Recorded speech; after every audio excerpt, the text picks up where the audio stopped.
মা, আমি আমাদের সম্পর্ককে নতুন উচ্চতায় নিয়ে যেতে চাই, তোমার সাথে প্রেমের বন্ধনে আবদ্ধ হতে চাই।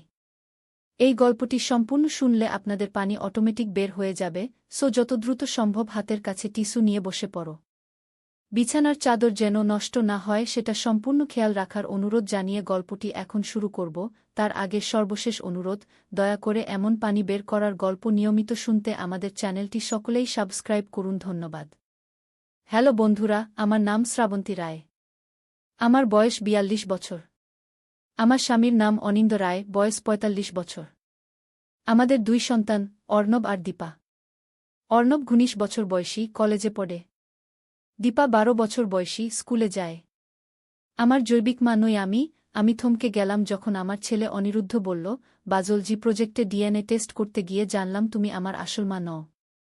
এই সত্য জানার পর আমার দীর্ঘদিনের চাপা অনুভূতি আজ মুক্তি পেল। মা, আমি আমাদের সম্পর্ককে নতুন উচ্চতায় নিয়ে যেতে চাই, প্রেমের বন্ধনে আবদ্ধ হতে চাই। আমি অবাক হয়ে গেলাম। DNA test?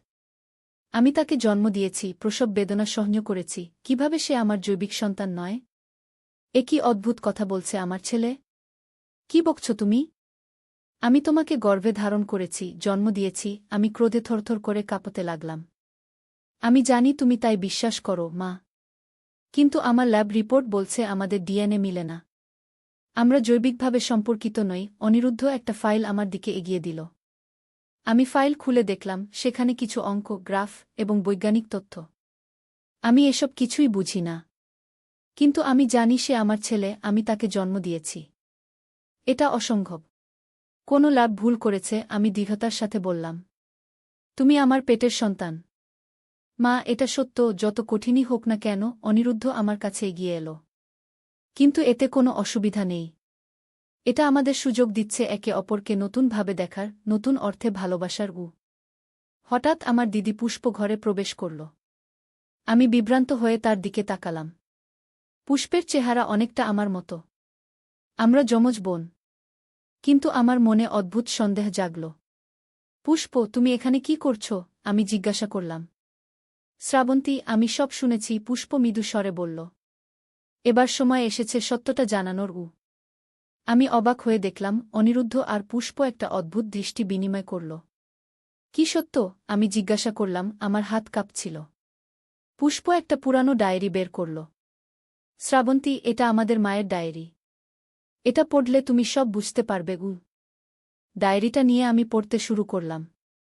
আমার চোখ ক্রমশ বড় হয়ে গেল। ১৯৯৮ সালে লেখা পাতাগুলো আমার জীবনের সবচেয়ে বড় রহস্যের জবাব দিচ্ছিল। না, এটা সম্ভব নয়, আমি ফিসফিস করে বললাম। ডায়েরিতে লেখা ছিল, আমার মা পারভিন বেগম একবার খুব অসুস্থ হয়ে পড়েছিলেন। তিনি গর্ভবতী ছিলেন, কিন্তু তার স্বাস্থ্য খুবই খারাপ ছিল। ডাক্তাররা জানিয়েছিলেন তিনি হয়তো বাঁচবেন না। ঠিক তখনই পুষ্প এবং তার স্বামী পরেশও সন্তান চাচ্ছিলেন, কিন্তু পুষ্প গর্ভধারণ করতে পারছিল না। দুই পরিবার মিলে একটা সিদ্ধান্ত নিয়েছিল, পুষ্প আমার মায়ের গর্ভের সন্তানটিকে সারোগেসি পদ্ধতিতে নিজের গর্ভে ধারণ করবে। যদি মা মারা যান, তাহলে অন্তত তার সন্তানটি বেঁচে থাকবে। কিন্তু কিছু ভুল হয়ে গেল। পুষ্প যখন অনিরুদ্ধকে, আমার মায়ের জৈবিক সন্তান, গর্ভে ধারণ করেছিল, ঠিক তখনই চমৎকারভাবে আমার মাও সেরে উঠলেন এবং গর্ভাবস্থাটি সম্পূর্ণ হল। পরবর্তীতে তিনি আমাকে জন্ম দিলেন। আমরা দুই বোন দুটি শিশুকে একই সময়ে জন্ম দিলাম, অনিরুদ্ধ আর অর্ণব। কিন্তু এক ভয়ঙ্কর দুর্ঘটনায় হাসপাতালে আগুন লাগল এবং বাচ্চারা মিশে গেল। কারা কার সন্তান, কেউ নিশ্চিত হতে পারল না। কিন্তু তখন পুষ্প আর পরেশ মেনে নিয়েছিল যে অনিরুদ্ধ তাদের এবং অর্ণব আমার ও অনিন্দর। তাহলে অনিরুদ্ধ আমার জৈবিক ভাই? আমি অবাক হয়ে জিজ্ঞাসা করলাম। না, পুষ্প জবাব দিল। অনিরুদ্ধ আমার ও পরেশের জৈবিক সন্তান। কিন্তু তোমার মায়ের সারোগেসি করার সময় কিছু জটিলতা দেখা দেয় এবং আমরা ডোনার ডিম ব্যবহার করি। অর্ণব তোমাদের জৈবিক সন্তান নয়, সে জৈবিকভাবে এক ডোনারের সন্তান। আমি বিভ্রান্ত হয়ে গেলাম। তাহলে অর্ণব কার?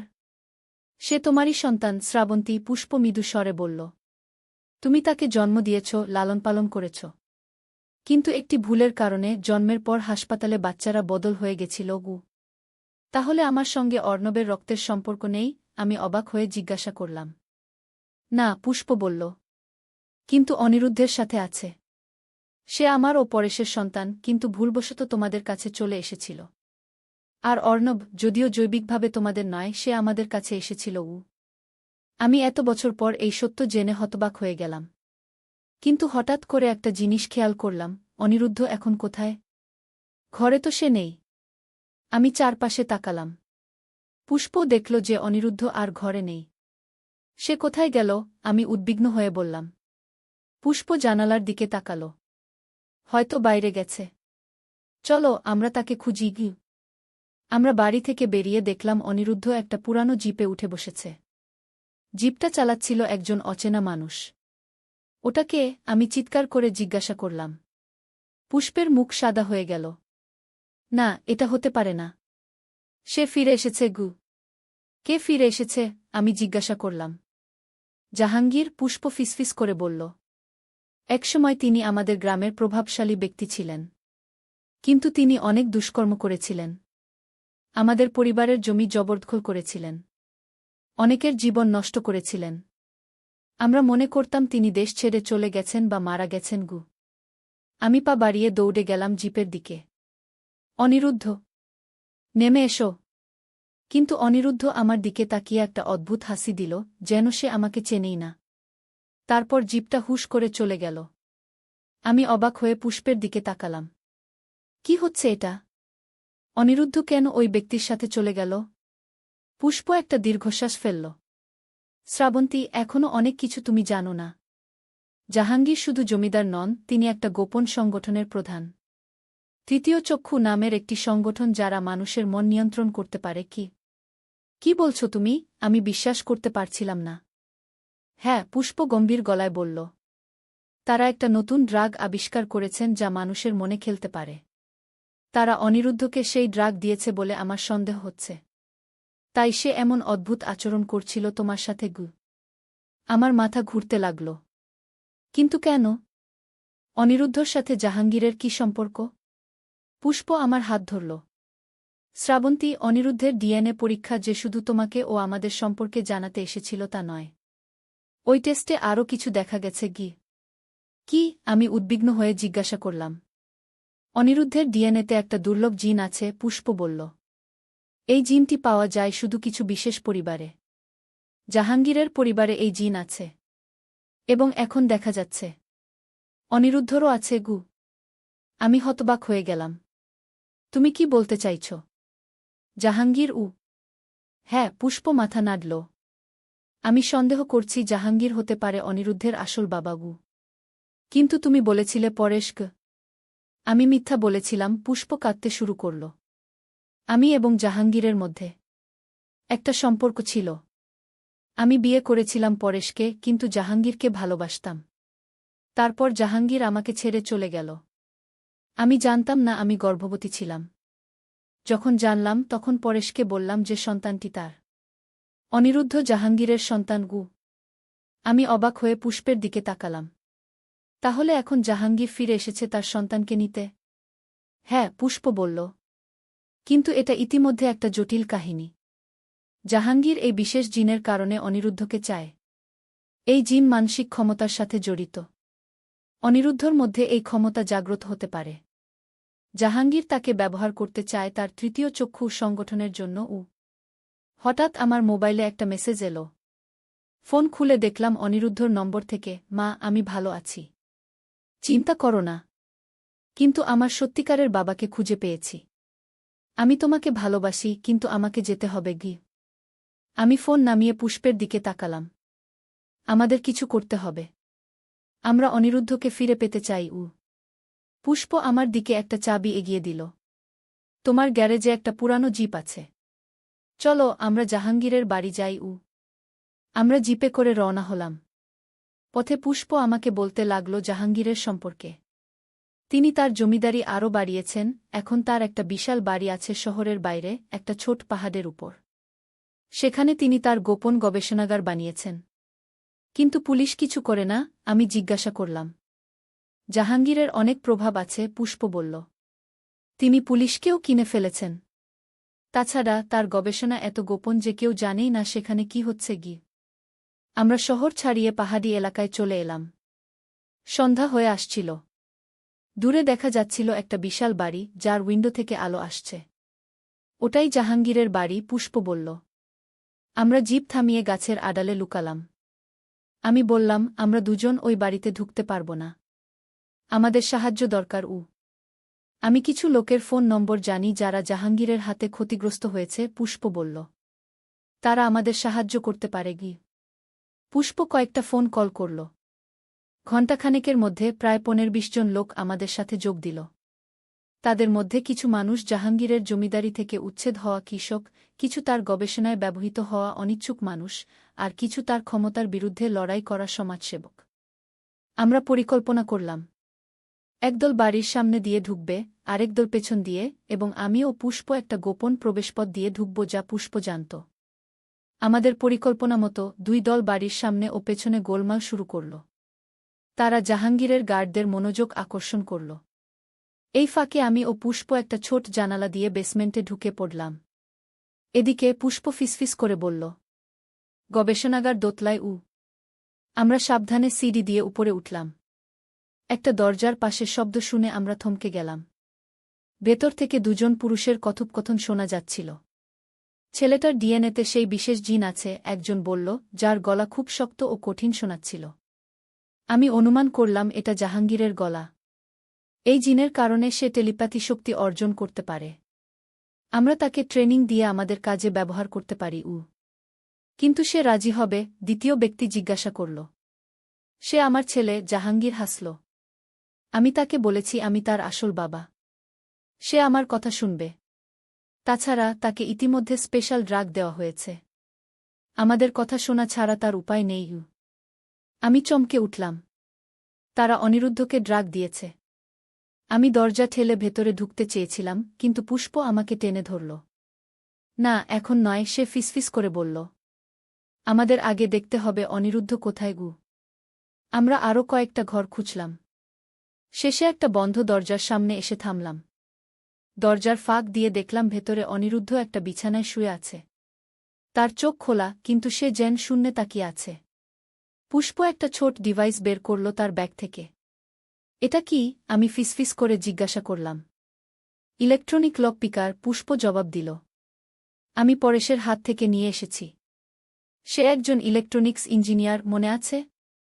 তিনি ডিভাইসটি লকে লাগালেন এবং কয়েক সেকেন্ডের মধ্যে দরজা খুলে গেল। আমরা ভেতরে ঢুকলাম। অনিরুদ্ধ, আমি ডাকলাম, কিন্তু সে সাড়া দিল না। আমি তার কাছে গিয়ে তার কাঁধ ধাক্কা দিলাম। অনিরুদ্ধ, আমি তোমার মা। অনিরুদ্ধ আমার দিকে ফিরে তাকাল, কিন্তু তার চোখে কোনো চেতনা ছিল না। আমার মা? সে যেন আমাকে চিনতে পারছে না। পুষ্প ঘরের চারপাশে খুঁজছিল। সে একটা টেবিলের উপর কিছু ভায়াল দেখতে পেল। এগুলোই সেই ড্রাগ হতে পারে যা তারা তাকে দিচ্ছে।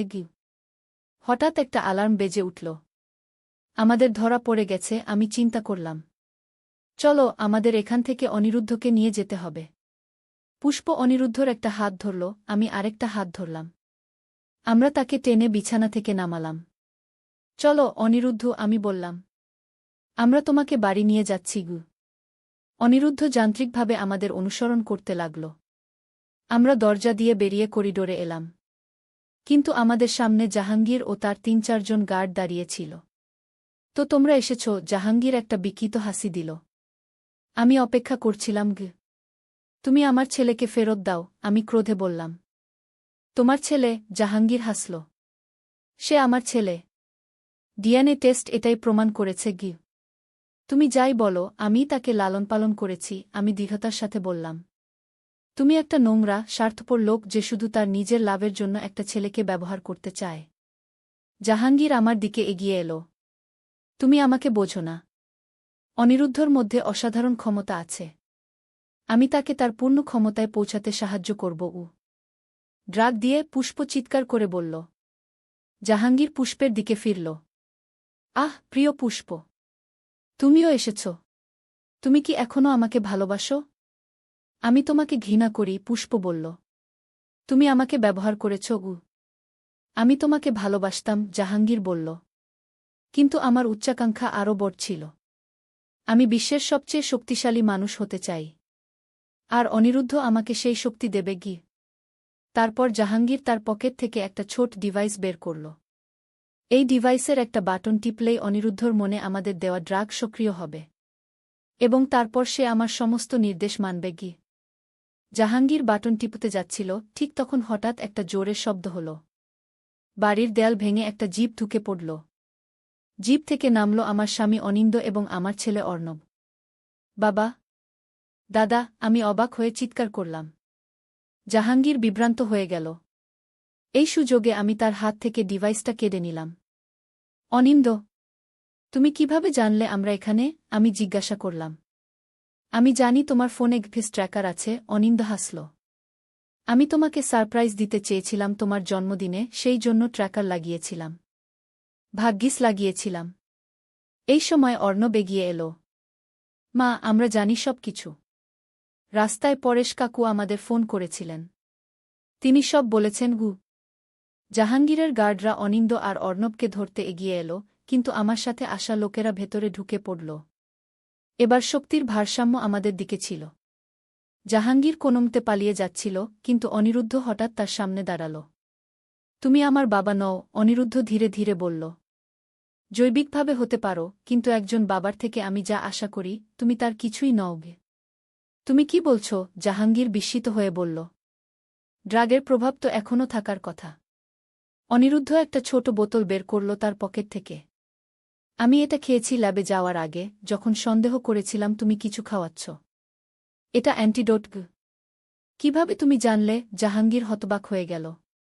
আমি জানতাম না তুমি আমার জৈবিক বাবা, অনিরুদ্ধ বলল। কিন্তু আমি জানতাম আমার মধ্যে ক্ষমতা আছে। আমি অনেক দিন ধরে অনুভব করছিলাম যে আমি অন্যদের চিন্তা পড়তে পারি। তাই আমি গবেষণা করতে শুরু করলাম। আমার অনুভূতি বলতো কেউ আমাকে খুঁজছে। তারপর তুমি যোগাযোগ করলে, আমাকে বললে যে তুমি আমার বাবা। কিন্তু তোমার চিন্তা পড়ে আমি জানতে পারলাম তুমি আমাকে ব্যবহার করতে চাও। আমি তোমার সঙ্গে গেলাম কারণ আমি জানতে চেয়েছিলাম তোমার পরিকল্পনা কী গো। জাহাঙ্গীর পিছিয়ে গেল। তুমি তুমি ইতিমধ্যে তোমার ক্ষমতা ব্যবহার করতে পারো? হ্যাঁ, অনিরুদ্ধ বলল। আমি তোমার মনের ভেতর দেখতে পাচ্ছি, জাহাঙ্গীর। তুমি একজন ভয়ঙ্কর মানুষ। তুমি মানুষের মন নিয়ন্ত্রণ করতে চাও, তাদের দাস বানাতে চাও। তুমি কখনোই আমার বাবা হতে পারবে না আগে। এই সময় বাড়ির বাইরে সাইরেন শোনা গেল। পুলিশ এসে গেছে। আমি তাদের ফোন করেছি, অর্ণব বলল। তারা সব জানে। এবং আমাদের কাছে প্রমাণ আছে, ভিডিও রেকর্ডিং। আমি ভেতরে আসার সময় সেলফোন চালু করে রেখেছিলাম গু। জাহাঙ্গীরকে পুলিশ গ্রেফতার করল। তাকে নিয়ে যাওয়ার সময় সে চিৎকার করে বলতে লাগল, অনিরুদ্ধ আমার ছেলে। সে আমার সাথে থাকবে। কিন্তু আদালত ভিন্ন সিদ্ধান্ত নিল। যদিও অনিরুদ্ধ জৈবিকভাবে জাহাঙ্গীরের ছেলে ছিল, আদালত বিবেচনা করল যে সে আমার ও অনিন্দর সাথেই বড় হয়েছে এবং জাহাঙ্গীর তার ক্ষতি করতে চেয়েছিল। তাই অনিরুদ্ধ আমাদের সাথেই থাকবে। এই ঘটনার মাস খানেক পর আমরা সবাই বসে আছি আমাদের বাড়ির বারান্দায়। আমি, অনিন্দ, অনিরুদ্ধ, অর্ণব, পুষ্প এবং পরেশ। তাহলে আমি জিজ্ঞাসা করলাম, এখন কি হবে? আমরা সবাই জানি কে কার জৈবিক সন্তান, কে কার নয়। অনিরুদ্ধ হাসল। আমার কাছে এটা কোনো ব্যাপার নয়, মা। তুমি এবং বাবা আমাকে লালন পালন করেছ, বড় করেছ। তোমরাই আমার আসল বাবা মা। অর্ণব মাথা নাড়ল। আমিও তাই মনে করি। আমি পুষ্প কাকিমা এবং পরেশ কাকুর জৈবিক সন্তান হতে পারি, কিন্তু তোমরাই আমার বাবা মা গু। পুষ্প আমার হাত ধরে বলল, শ্রাবন্তী, তুমি আমার বোন। আমরা একে অপরকে কখনো হারাব না গিয়ে। কিন্তু অনিরুদ্ধর ক্ষমতা সম্পর্কে কি? অনিন্দ জিজ্ঞাসা করল। সে সত্যিই অন্যদের মন পড়তে পারে? অনিরুদ্ধ মৃদু হাসল।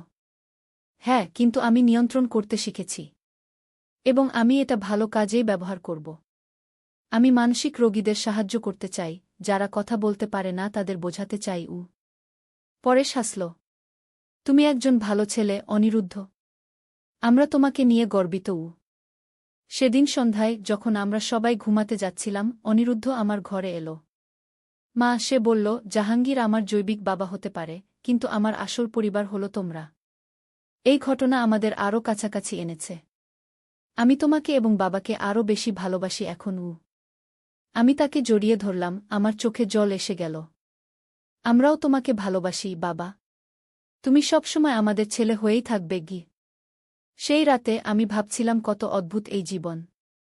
রক্তের সম্পর্ক, জৈবিক সম্পর্ক, এগুলো কি সত্যিই গুরুত্বপূর্ণ? নাকি আসল সম্পর্ক তৈরি হয় ভালোবাসা, যত্ন আর সময় দেওয়ার মাধ্যমে? হ্যাঁ, অনিরুদ্ধ আমার জৈবিক সন্তান নয়, কিন্তু সে আমার হৃদয়ের সন্তান। আর মাতৃত্ব শুধু রক্তের বন্ধন নয়, এটা হৃদয়ের গভীর বন্ধন। এই ঘটনার মাধ্যমে আমরা সবাই শিখেছি যে পরিবার মানে শুধু একই রক্ত নয়, পরিবার হলো একই হৃদয়। এভাবেই আমাদের অদ্ভুত অ্যাডভেঞ্চার শেষ হল। একটি রহস্য উন্মোচিত হল, একটি পরিবার আরও শক্তিশালী হল, এবং আমরা সবাই শিখলাম যে প্রকৃত সম্পর্ক রক্তের থেকেও গভীর হয়।